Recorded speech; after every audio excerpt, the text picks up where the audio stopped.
Well, hello, and welcome back to season 2 of the ParentCamp Podcast. I'm your host, April Draine, and in this season, we are aiming to bring you more of the voices that you may or may not know that are in your community. And today we have two great voices, one from Wisconsin and another one from Delaware, and I'm coming from Kentucky. So we're bringing you a little bit of everything. But these two gentlemen that I had the pleasure of having a conversation with, you're going to love them. By the time this conversation is over, you're going to want to meet them. We have today Mr. Jay Posick. You all know and love him from season 1. He is one of our parent camp coaches. He is the beloved bow tie wearing retired teacher slash principal slash I'm still a loving educator after 35 years of retirement. He's still going. We have Jay with us, and we also have Mr. Ed with us, Mr. Ed Emmett. He is from Delaware, from Positive Outcomes, which is a charter school, and they have so many unique things about them that I can't wait for him to share with you all. Gentlemen, can you please say hello to our listeners? Hello, everybody. Hello. Awesome.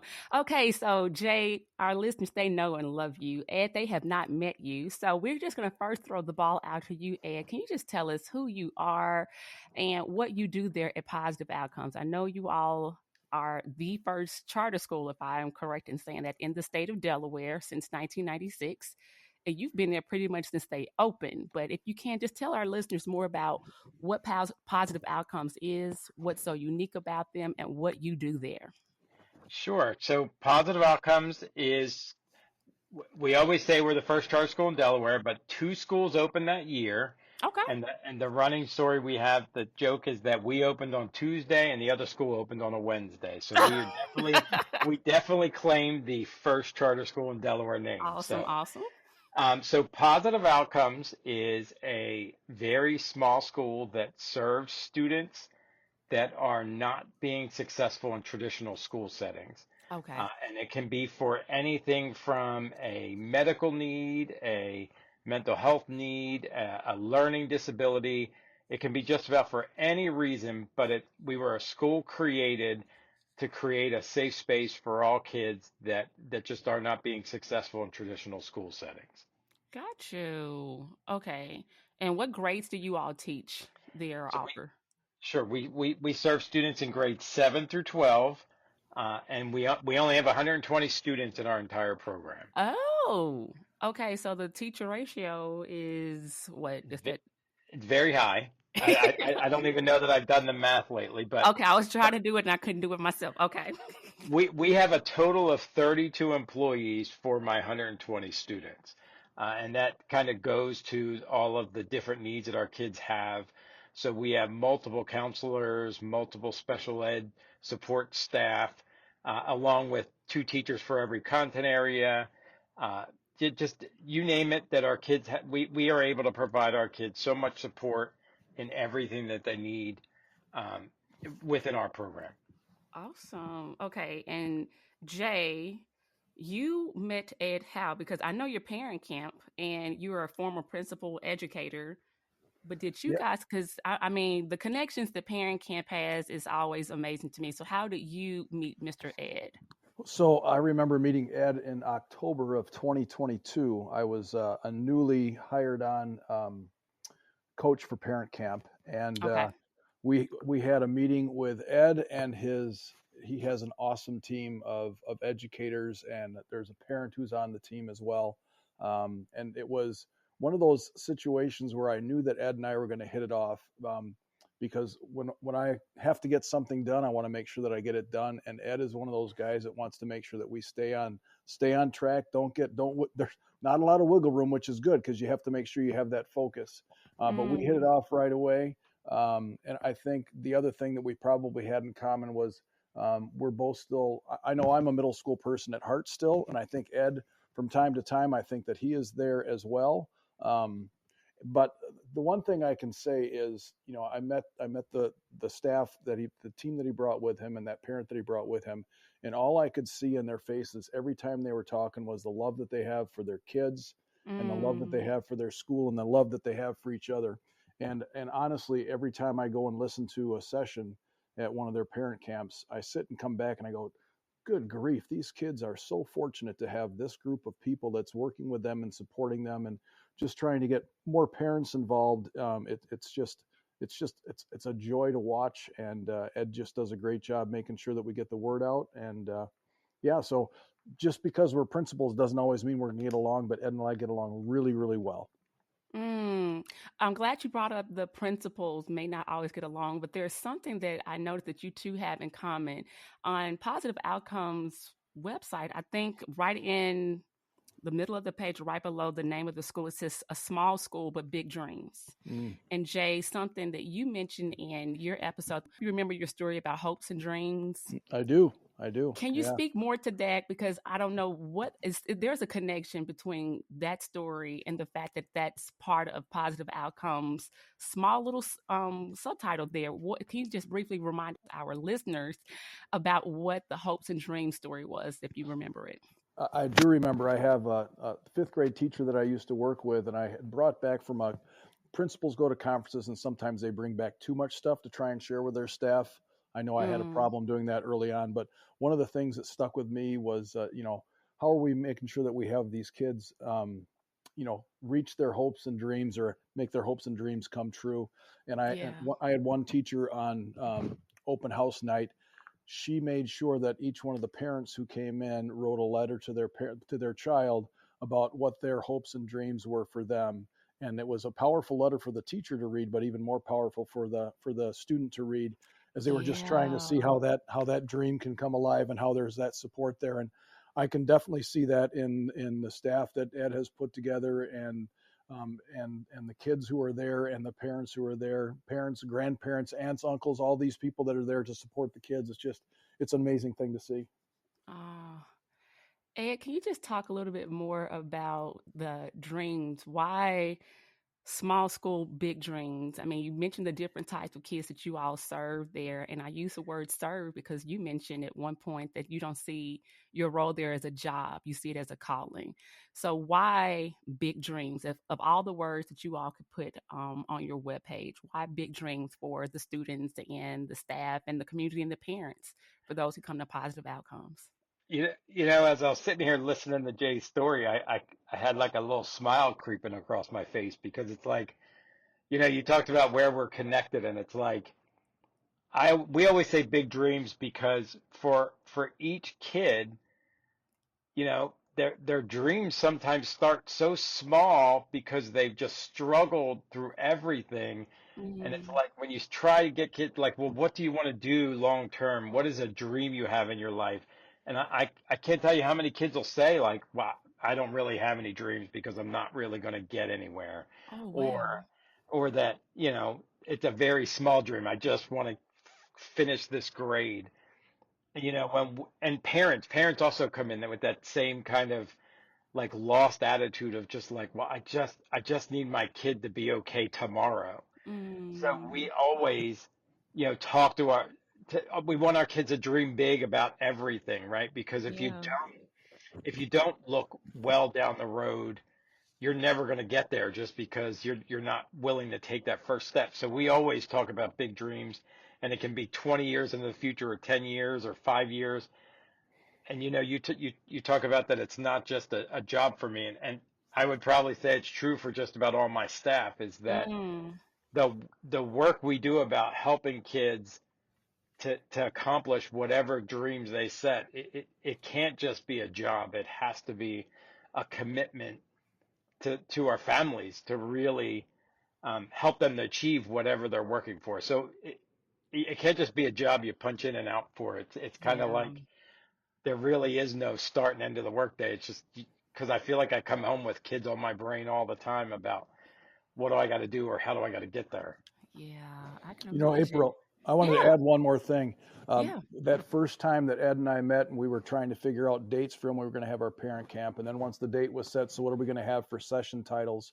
One of the session titles that was actually run by one of the parents from Positive Outcomes was, what are the hopes and dreams for my kid? That was the whole and I got goosebumps just right now as I remember that. Remember that, Ed? That was one of the first sessions.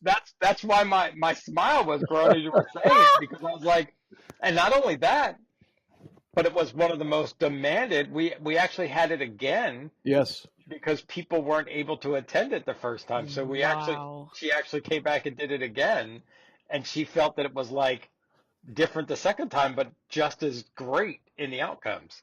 Oh my goodness. Okay, full circle, bringing it all back down memory lane. I love it. So, Ed, another thing that you mentioned so many things, and I'm sure I'm not going to even get a chance to cover at least half of the things that are so unique about positive outcomes. But speak more to, I believe you mentioned that there's at least one adult connected to each of the students. Correct. So in 2010, we started to try and build we wanted our kids to feel that they were part of like a little family community within our school, and intentionally, every student in our school gets assigned to an advisory, Okay, gotcha. which is a group of students that stay together and have an assigned adult that they see multiple times a day, Oh, all day on Wednesday. So that advisor will stay with them through grades 7 and 9, and then they transition to a new advisor for grades 10 through 12. And it was like a hub. It's basically the student in the center with different adults and students around them that create support for them. And then that advisor is a connection between parents and the school, and also the oh. kids and the school. So I will never say that our teachers substitute for parents, but they take on the role as another parent. And a lot of our kids, when they graduate, when they're thanking their parents in their graduation speeches, they will also thank all their advisors, because it really creates a meaningful connection. It's not just like a homeroom. It's not just where they take it. It's where that hub of everything around that kid happens, through an Mm. advisor, and that advisor helps guide the kid and connects. Like, so if you teach English and one of your students is struggling to not turn an assignment in, you'll connect with the student, but you will also connect with the advisor, so Okay. that the advisor can figure out, because the student may not tell you why they didn't complete that assignment, but the advisor can say, hey, how come you didn't get this English assignment done? And you find out other little things, that may have impacted that student outside of school that could impact their academic performance in school.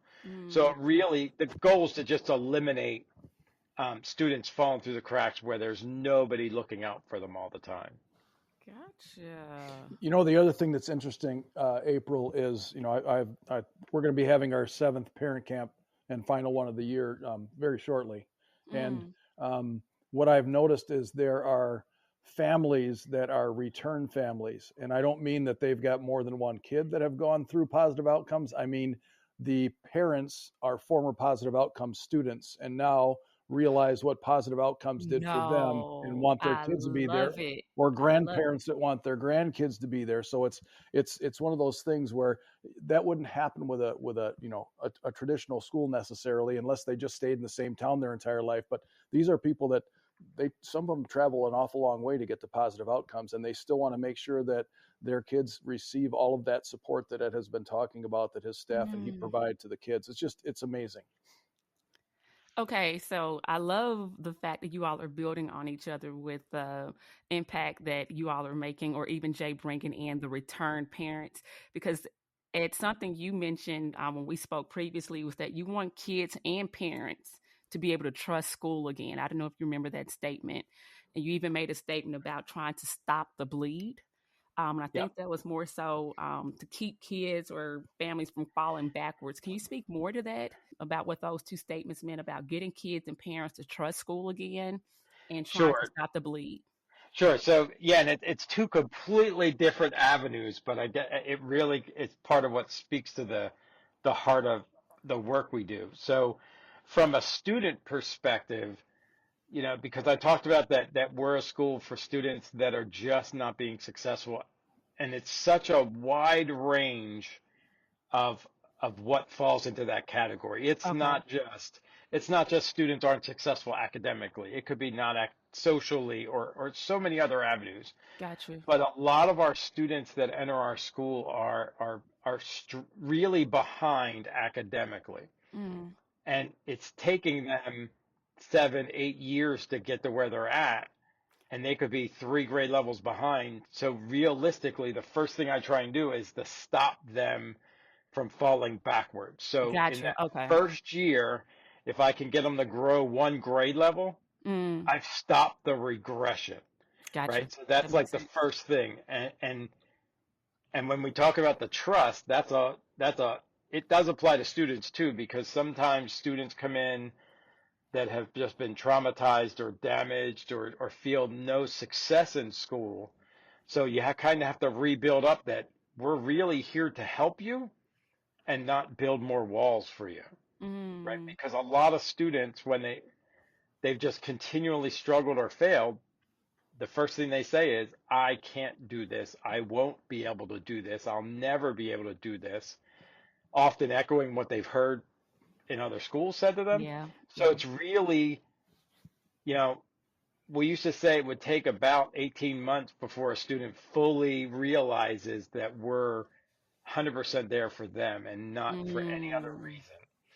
And then parents, they walk in with the same lack of trust also, because, I mean, one of the biggest phrases I remember saying is we as schools often, parents feel a lot of shame in what brings them to our doors a lot of time is that they feel responsible, or they internalize that they haven't been able to be as successful, or that their students aren't as successful. So they carry around a lot of shame around why their students aren't successful. So we realistically have to get them to stop blaming themselves for where we're at and saying, let's move forward, and partnering with the families. And when Jay talks about that, the love our parents give us in parent camp, I can't even say is every session I've ever run with parent camp, it's the first couple of minutes is them just trying to say how much they appreciate our school. And then you have to be like, okay, let's actually get to our topic. But it's great because sometimes we need that positive affirmation also. Yeah. But it's getting them through that initial barrier, because that is the biggest thing. Once you can get them in the door and you can get them to move past that, we're not here to shame you. We're not here to blame you. Here's where we're at. How do we move forward, and how do we create a safe space for not only your kids, but also the parents? Awesome. April, I was going to mention the trust. Jump in. I felt it. The trust factor there. I've got a friend, Joe Sanfilippo, who says that you build trust in 30-second increments. Say more. You know what I mean? So every 30 seconds. So Ed has been able to do this with the parents and with the kids, because every single day they're hearing something positive about them. It's not all rainbows and unicorns, but there's a lot of positive that goes on in there. So what Ed is dealing with is some of these families who have zero trust, because you can lose trust much more quickly than you can gain it, right? You can say one thing and 30 seconds later, all the trust you built up is gone. So how do you keep building on those little increments of trust until, Ed mentioned 18 months to get there. For some families, it might take longer. For some, it might take shorter. But I'm also going to tell you that Ed's staff is also one of these ones. And I used this line with a parent once, and I can see Ed using it as well. Like, hey, you know what? We've tried letter A and we've tried letter B, and neither one of those has worked, but we still got 24 letters left in the alphabet. So how many more things are we going to do to be able to support your son, your daughter, your family, as we help them grow in their educational career? So I see that in Ed and his staff, and how they are just always there to support. Now, don't get me wrong. I know that he has tough days and his staff have tough days, but they've also got the support system within each other. I mean, they can banter back and forth, but then all of a sudden it's like, all right, now what are we going to do? What's going to be our next step? So I've seen it in action, and I've seen the parents and the grandparents and the aunts and uncles just like give so much love to these staff that are there, because they're seeing success for their son, daughter, granddaughter, grandson, niece, nephew, whatever it might be. I like what you mentioning it's 26 letters, like, and usually, and rightfully so. Some like it's a tough time. Education is going through a lot. Principals, teachers, they're getting a lot of pressure. So Ed, and even you, Jay, I mean, because you retired after 35 years, and yet you're still showing up even in the schools. So what is it for you, Jay, to keep showing up? For you, Ed, after 28 years, what's your why? And I don't mean the letter Y, but You're right. what's your Yeah. why to keep showing up to the schools? What is it that you're seeing? Is it something you're seeing or something you desire to see, that you're seeing in the students? What is it that keeps you coming back to these students to show up and serve the way you're showing up? Well, I'll tell you, the kids are my why, because they all need support. And I know the kids that I'm working with right now pretty well, because I have a small number, because I'm a long-term sub in 8th grade special education, and I get to know them on an individual basis. And one of the boys today said, "So when's Mrs. Colburn coming back?" He says, "Not that I don't like you, I just wanted to know when she's coming back." Right? So they know that even though I'm a substitute teacher, they know that I'm there to support them. And that was one of the things when I was a principal, making sure that I get into classrooms and sitting down next to those kids that might need a little more support than others might. I think because I had it pretty easy as a student. I had great parent support. I was pretty successful as a student, but I also was always wanting to help those. So I tutored and I did all those things when I was growing up. And I just think that it's in my blood, and I've always wanted to be a teacher. And when I had the opportunity, I couldn't say no. And then moving from teacher to administrator, it just kind of fell into my lap one day when 9/11 occurred, and I was out of the building for professional development. And I saw the second plane hit, and I looked at the lady that was running the PD, and I said, "I need to go be with my kids." And she said, "You can't. This is state mandated professional development." I said, "Well, I'm gonna go see the superintendent." And I walked into his office, and he said, "Hey, Jay," and right then and there, I think she knew she was in trouble. I said, "I need to go back with my kids," and he said, "Yes, you do." Well, they didn't even have me go back in the classroom. I was around the entire school, popping into classrooms, helping out teachers, whatever I could, because we didn't know, right? So, and then all of a sudden, the principal said, "I think this is what you should be. You need to be more than a teacher. You need to be an administrator who's working with teachers, who works with kids." So that's how I got into that. But it was always wanting to be there to support the kids, especially those who are less fortunate. Just what can I do to be there for them? It definitely shows. Ed, I'm also interested. Okay, did you choose positive outcomes, or did positive outcomes choose you? And I don't say that lightly, because 28 years, I mean, Jay just mentioned it was like the calling was pulling him, or it just naturally happened. But for you, 28 years what is are you the director, the principal? What did we call you? So I would say that both, that I chose the school and the school chose me. Okay. Because I started in the school in the middle of its second year. I got hired there. 3 teachers quit on the same day. Oh. So I ended up getting hired to fill one of those spots. And I was very frustrated in my other career, my other job. And I remember coming home from my very first day there, and my wife said, "You have to work there forever." And I said, "Why?" And she said, "Because you're different today than you were yesterday." And wow. I remember saying to her, like, I can't believe I get paid to do this. Now, don't get me wrong.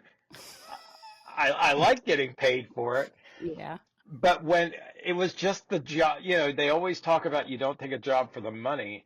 And it was like I just was so in love with the work.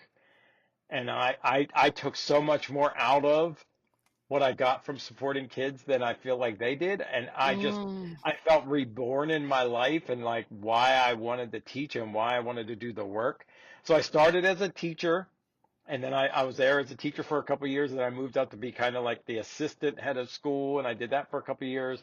And then when that person retired, I never wanted to be the head of the school. It just I couldn't see anybody else doing it.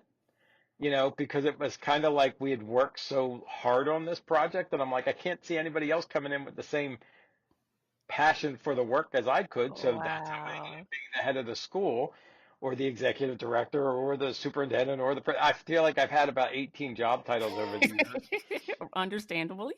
But when you talk about Yeah. the why is when you have poured everything into your day and you just know that you were able to change a path for a kid, that you were able to Mm. just either just turn them one way or just a little bit away from maybe a place that they might have not been safe at, and have kids that come back 10 years later and say, you have no idea how much you impacted my life.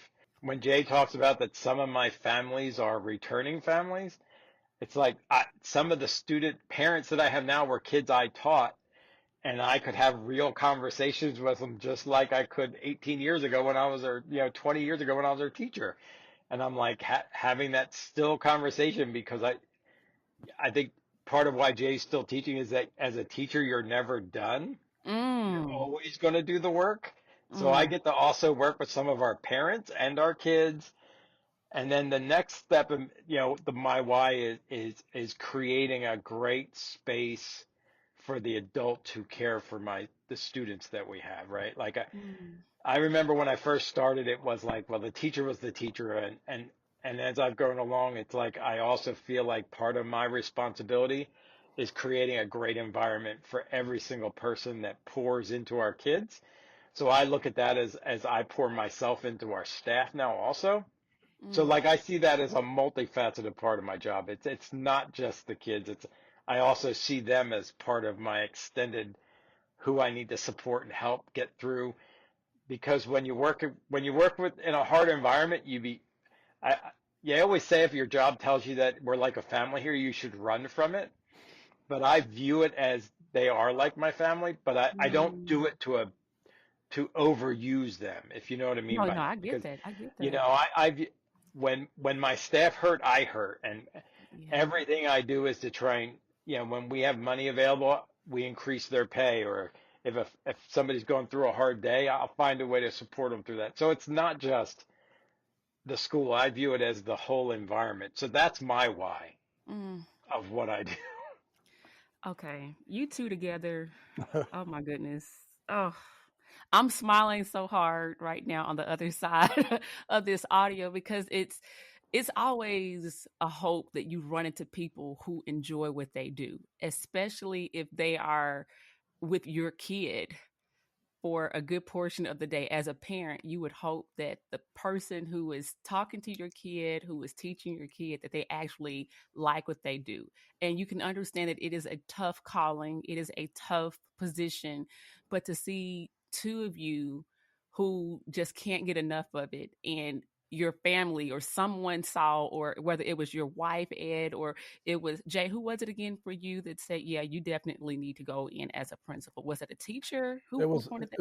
it was a superintendent first, but then Superintendent. my principal said, this is what you were made for this. Now go after it. So yeah, Mm.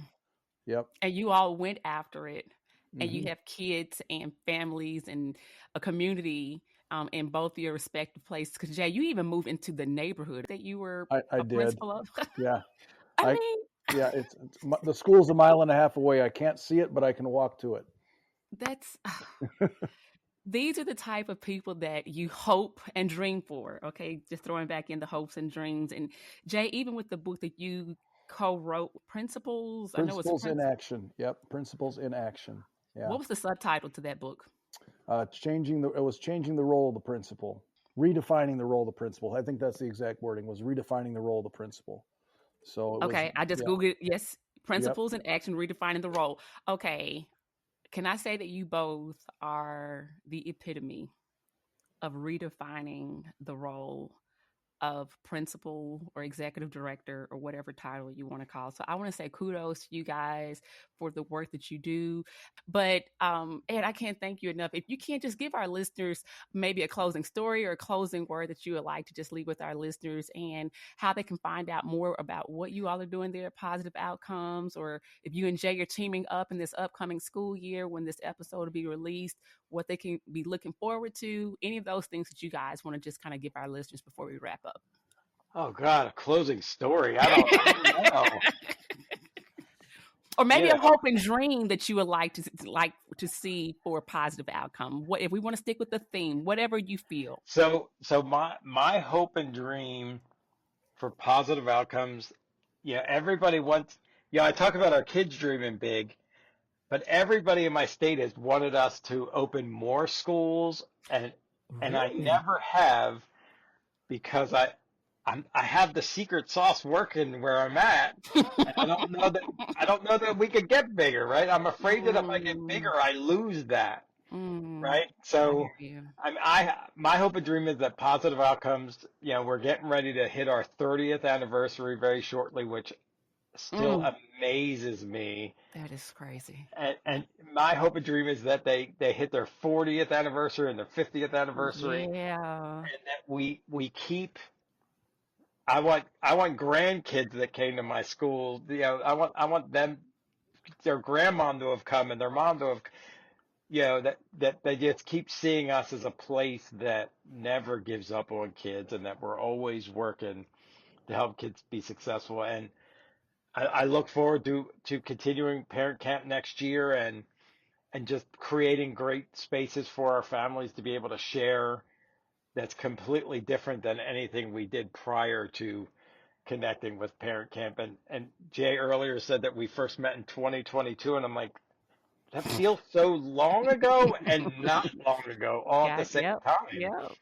I'm like, I didn't realize it was that long ago, but I mean, it's just part of our fabric now, is creating a great place for our families to come together and connect. And we have good meals, we have good laughs, I think we all cry sometimes, but everything we do is about connecting with our families and creating a safe space for our kids and our parents. Oh, I love it. Jay, anything? And Jay, you brought out, is it a grill that you brought out at a parent camp? Oh, You've done something at a parent camp that brought yeah. out some people with some food. We had a cookout. It was at the another school in Delaware that I work with. But Gotcha. I'll tell you that what I really like about Ed is he's always trying. One of the things he wants is to have more and more people attending the parent camps, because Mm, he saw the power when we first started. I'm not going to speak for you, Ed, but I think you were a little apprehensive about what if it was going to be successful or not. But I remember our first conversation after the first one. You couldn't stop talking about all the things that happened and what you wanted to do next, and how we Yep. can make that grow. And I think what happens is we try our best to get that word out there.